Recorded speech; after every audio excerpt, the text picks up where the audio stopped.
Deck the Halls is not what I was expecting, and I have to say I kind of enjoyed it because it was quite questionable with one of the characters' motivations and maybe a little bit unpredictable. This is a 1994 animated Christmas film directed by Russ Harris and G. Brian Reynolds, written from the above, and the description from IMDb is one sentence. It doesn't spoil anything, and I think it sums it up quite well. It says, "It's nearly Christmas when two orphaned kids have to choose who they will live with."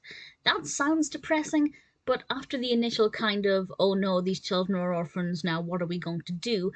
It stops being depressing. And I think the reason for that is because the children have such a lovely spirit. And they are generally, downcast every now and then, but they have a very positive outlook. And I think they really help to carry the narrative and stop it from being all doom and gloom and depressing. But they have to live, well, I have to say, first of all, you need to suspend disbelief because, as the description says, the children get to choose who they live with, which, yeah, in social services, at least in the UK, children do have a say with who they live with, but generally they won't get to, spend time with either option and then choose. So you need to suspend disbelief a little bit. But they first spend time with their aunt Edwina, and she literally just wants to look after the children for their trust fund. She does not care about being nice to them or looking after them. She doesn't really engage them in proper Christmas activities. She doesn't really let them be children. She's not nasty as such. She's not abusing them or locking them away, but she's definitely not looking after them for the right reasons. And they spend half of the film with her, and the second half of the film's less than half an hour, they spend with their Uncle Robert, who has a family already, so there are people in the house. It's a very warm, homely atmosphere, and a stark contrast to the absent Christmas that their Aunt Edwina was giving them. Who will the children decide to live with? Needless to say, I'm not going to answer that question. I'm not going to ruin it. But I will say it was a little bit unpredictable. There were some things that I expected to happen, but there were things that I wasn't too sure about, and that kept me intrigued. I was genuinely curious to see what the outcome would be.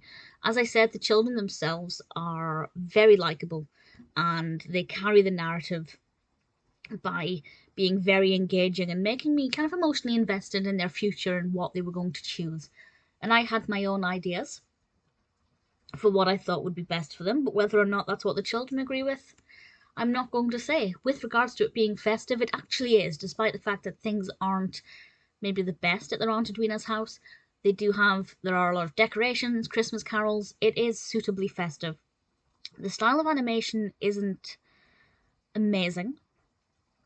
It's consistent, some great colours, but it's not as smooth as it could be. For example, when the characters are talking, the movements of their lips aren't as accurate as they could be. But that's not a massive issue, it's just something to bear in mind. It's definitely worth checking out if you like sweet and slightly different Christmas animations. I don't know what I expected from it, but this wasn't it.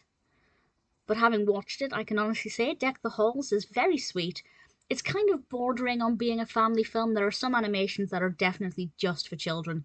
There are some that are great for the whole family. This one I feel is slightly more towards the children's aspect, but just bordering on being suitable for the whole family. At the end of the day, I really rather liked it, and I do recommend it.